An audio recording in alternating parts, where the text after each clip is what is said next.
အားလုံးပဲမင်္ဂလာပါ Pizza AutoCAD Solution Channel လေးကနေပြန်လည်ကြိုဆိုလိုက်ပါတယ်ဒီဗီဒီယိုလေးမှာဒီ AutoCAD command လေးဖြစ်တဲ့ Tcount, Tcircle, Tcase ဆိုတဲ့ဒီ command လေးတွေအသုံးပြုပုံလေးတွေကို share လုပ်ပေးတော့မှာဖြစ်ပါတယ်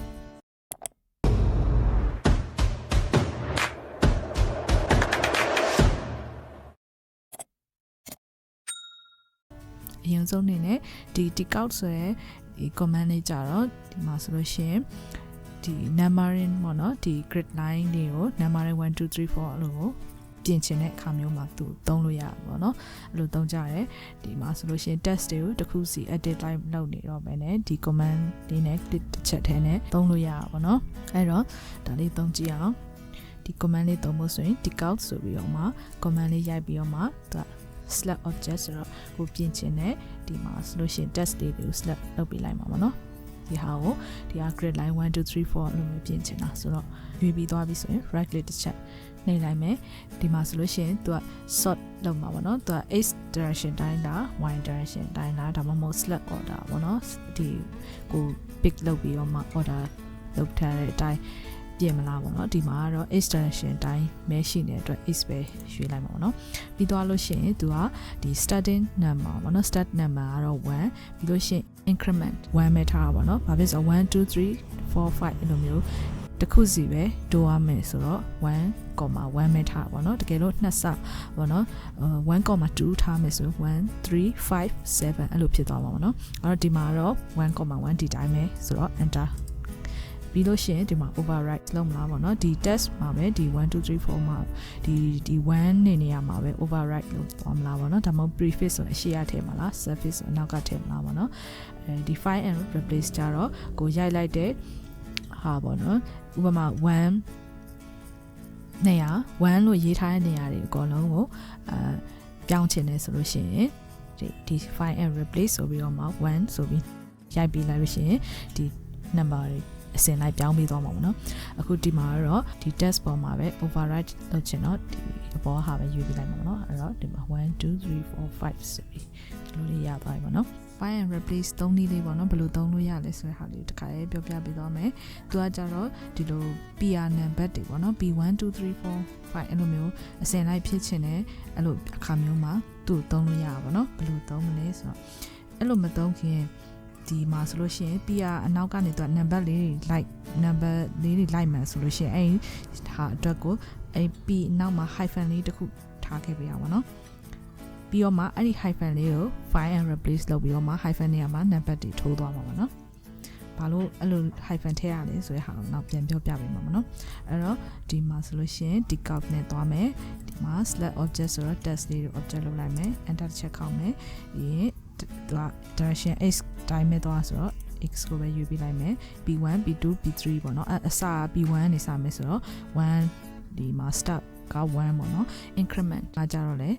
1ပဲထားပါတော့တစ်ဆင့်စီပဲ b1 2 3 b4 အဲ့လိုမျိုးသွားမှာဆိုတော့ဒါကတော့ဒီတိုင်းဆို enter ကောက်လိုက်မယ်ဒီမှာလာပြီ find and replace ပေါ့နော်ဒီမှာ find and replace နှိပ်လိုက်ပြီးတော့သူကဘာကိုရှာရမလဲဆိုတော့ hyphen လေးကိုရှာအောင်ပေါ့နော် hyphen နေရာမှာ number တွေထိုးချင်တယ်ဆိုတော့အဲ့မှာအနှုတ်လက္ခဏာလို့မျိုးဒီမှာ hyphen လေးတခုရိုက်ပြီးတော့မှ enter ခောက်ပေးလိုက်ရင်ဆိုတော့ hyphen ရေးထားတဲ့နေရာမှာ1 2 3 4 5ဆိုပြီးတော့မှအဲ့လိုမျိုးထိုးသွားပါတော့တကယ်လို့ဒီဟာတွေကစော hyphen မထည့်ခဲ့ဘူးပေါ့နော် P ပဲဒီတိုင်းထားမယ် P ပဲဒီတိုင်းထားမယ်ဆိုလို့ရှိရင်ဘယ်လိုဖြစ်သွားမလဲဆိုတော့ဒီမှာ Tcount နဲ့ပြန်သုံးမယ် select လုပ်မယ် enter ကောက်မယ် x တိုင်းနဲ့သွားမယ် start increment ဒီတိုင်းပဲပြီးတော့မှ find and replace ဒီမှာဆိုလို့ရှိရင် hyphen မထည့်ခဲ့ဆိုရင် find and replace သုံးလို့မရတော့ဘူးเนาะဘာဖြစ်လို့လဲဆိုတော့ find and replace မှာ p ကိုပဲ find လုပ်ပြီးတော့မှ replace လုပ်လိုက်ပြီးပျောက်သွားပြီး1 2 3 4ယူရဲ့ဒီတိုင်းဖြစ်သွားမှာပေါ့နော်အဲ့ခါကျတော့သူ့ကြာ surface နဲ့ပဲသုံးရတော့မယ်ပြီးတစ်လုံးနဲ့ရေးခဲ့ဆိုလို့ရှိရင်ဒါအနောက်ကနေထည့်မှာဆိုတော့ surface ဆိုပြီးတော့မှ p1 p2 p3 လို့တော့ဖြစ်သွားပါတော့ဒါမဲ့တစ်ခုသိချာကြည့်လို့ရှိရင်သူတို့ p နဲ့1နဲ့ကြားမှာသူ space တစ်ချက်ခုံစာခြံခဲ့ရပါတော့ဒီနေရာလေးခြံခဲ့ရပါတော့အဲ့လိုမဟုတ်ပဲအကက်လိုက်ဒီလိုကက်ရက်လိုချင်တယ်ကက်ရက်လိုချင်တယ်ဆိုလို့ရှိရင်တော့ဒါစောစောကနေလေးနဲ့ find and replace hyphen လေးတစ်ချက်ခြံလာပြီးတော့မှဒီ find and replace နဲ့သွားလိုက်ရင်ပိုအဆင်ပြေတာပါနော် နောက်တစ်ခုအနေနဲ့ဆိုလို့ရှိရင် grid line ABCD ပေါ့နော်အဲ့ဒါဒီဟာလေးတွေက small letter လေးဖြစ်နေတာပေါ့နော်အများအဖြစ်ကတော့ capital letter ပဲသုံးကြတာပေါ့နော်အဲ့တော့ဒီဟာလေးကိုတစ်ခုစီ text တွေတစ်ခုစီလိုက်ပြီး edit လုပ်နေတော့ပေါ့နော်အဲ့တော့ဘာ command သုံးမယ်ဆိုလို့ရှိရင်ဒီအောက်က Tcase ဆိုတဲ့ command သုံးပြီးတော့မှတစ်ချက်တည်းပြင်လိုက်တော့ပေါ့နော်အဲ့တော့ Tcase ဆိုတဲ့ဟာလေးကိုရွေးပြီးတော့ကိုပြင်မယ်ဒီ objects ဒီ text လေးတွေကိုပေါ့ရွေးပေးလိုက်ရမှာပေါ့နော် select object တောင်းလိုက်ဆိုတော့ဒီပြင်မယ် ABCD ကိုရွေးပေးလိုက်မယ်ပြီးရင် click တစ်ချက်ချမယ်အဲ့မှာဆိုရင်ပြင်ချင်တာအခုဒီမှာပေါ့နော် upper case ပေါ့နော် capital letter ပြောင်းချင်တယ်ဆိုတော့ဒီမှာဆိုလို့ရှိရင်လည်းရှိသေးတန်တယ် title ဆိုတာကြတော့အရှိဆုံးတစ်လုံးပဲပေါ့နော်နောက်လုံးလေးတွေက small letter နဲ့ရေးတယ်ဒီအောက်က small နဲ့ရေးထားတဲ့ဟာ capital letter ဖြစ်ပြီးတော့မှအကြီးနဲ့ရေးထားတဲ့ဟာ small letter လေးပြောင်းသွားပါပေါ့နော်ဒီမှာဆို lower case ဆိုတာကြတော့ဒီ small letter ပြန်ပြောင်းချင်တာသုံးအောင်ပါပေါ့နော် standard case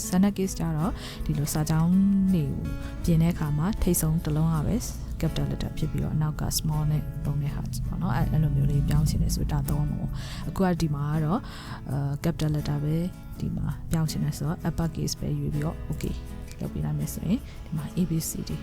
ပြောင်းပါပြီပေါ့နော်ပြီးတော့ရင်ဒီ test တွေကို circle လေးတွေလိုက်အောင်ပါပေါ့နော် circle output ဆိုလို့ရှိရင်ဒီလို test တစ်လုံးစီကို circle လိုက်မဆွဲတော့ဘဲနဲ့ဘာ command သုံးမလဲဆိုတော့ဒီ Tcircle ဆိုတဲ့ command လေးသုံးပြီးတော့မှကောလုံးကို circle လုပ်မှာပေါ့နော်အဲ့မှာသူက Tcircle ဆိုမဲ့ circle တစ်မျိုးတည်းရတာမဟုတ်ပေါ့နော်သူမှာ circle ရတယ် slot တွေရတယ် rectangles လေးတွေရတယ်ပေါ့နော်